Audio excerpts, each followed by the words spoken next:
जनता talkies देख रहे हैं। बिहार में महागठबंधन की सरकार है और इस सरकार में तेजस्वी यादव जी उप मुख्यमंत्री के तौर पर शामिल है, लेकिन तेजस्वी यादव जी को उप मुख्यमंत्री वाले पद से मुख्यमंत्री बनाए जाने की जो कवायद शुरू हुई है और जो चर्चा शुरू हुई है, वही चर्चा आरजेडी के साथ साथ पूरे महागठबंधन में खलबली मचाई हुई है। आपको बता दें कि सबसे ज़्यादा इस चर्चा का असर जनता दल यूनाइटेड पार्टी यानी कि नीतीश कुमार जी की पार्टी में पड़ा और उपेंद्र कुशवाहा जी इसी बात से आहत होकर के बगावत करते हैं और अंततः अपनी नई पार्टी का घोषणा करते हैं। पहले उनकी पार्टी रालोजपा थी, आरएलएसपी थी, अब जो है राष्ट्रीय लोक जनता दल के नाम से उन्होंने नई पार्टी बनाई है 2 दिन के मीटिंग के बाद।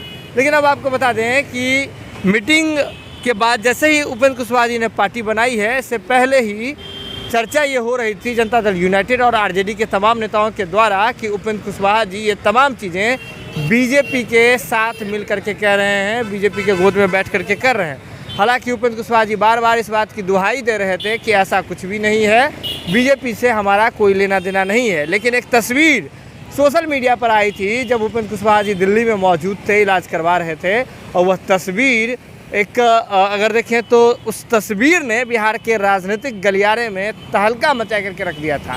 हालांकि अब उपेंद्र कुशवाहा जी जनता दल यूनाइटेड के साथ नहीं है, न ही उसके प्राथमिक सदस्य हैं, न ही जनता दल यूनाइटेड में राज्यपाल कोटे से जो है वे न ही एमएलसी हैं। अब ऐसी चीज़ें नहीं है, उपेंद्र कुशवाहा जी एक अलग पार्टी के राष्ट्रीय अध्यक्ष हैं।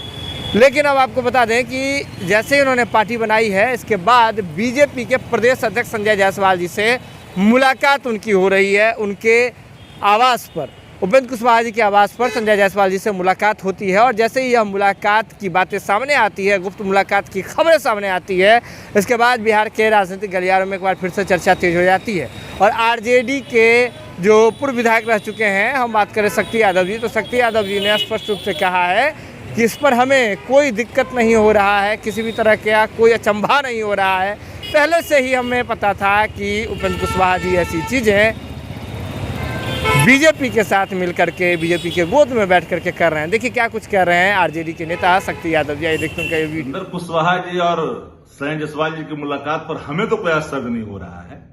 ये डील तो पहले ही से हो रखा था, लगातार दिल्ली की यात्रा थी। अरे उपेंद्र कुशवाहा जी का साख बचा कहां है समाज में? शहीद जगदेव प्रसाद जी के सपनों को चकनाचूर करने चले हैं उन्मादी पार्टी के साथ, जो संविधान को मानती नहीं है, संवैधानिक संकट देश में खड़ा कर रही है, लोकतंत्र को मजाक बना रही है, युवाओं को रोजगार नहीं दे रही है। इस 7 में एनसीपी में थे, 10 में चरण वंदना करके राज्यसभा बन गए, 13 में रालोसपा बना लिए और फिर जाकर के बीजेपी से लात मार के वापस आ गए, फिर नीतीश जी का चरण वंदना कर लिए और फिर जो है 1 महीना से स्वांग रख रहा था, 1.5 महीना से फिर वही हुआ, हिस्सा मांगने चले थे। तो लोग को समझ में नहीं आया कि ये व्यक्ति कितना महत्वाकांक्षी है। समाज ऐसे लोगों को एक्सेप्ट करता है क्या? बिहार की जनता इंसाफ परस्त है, सामाजिक न्याय परस्त है। ऐसे लोग कभी अपने मिशन में कामयाब नहीं होंगे। ये टुकड़े टुकड़े गैंग लोग हैं।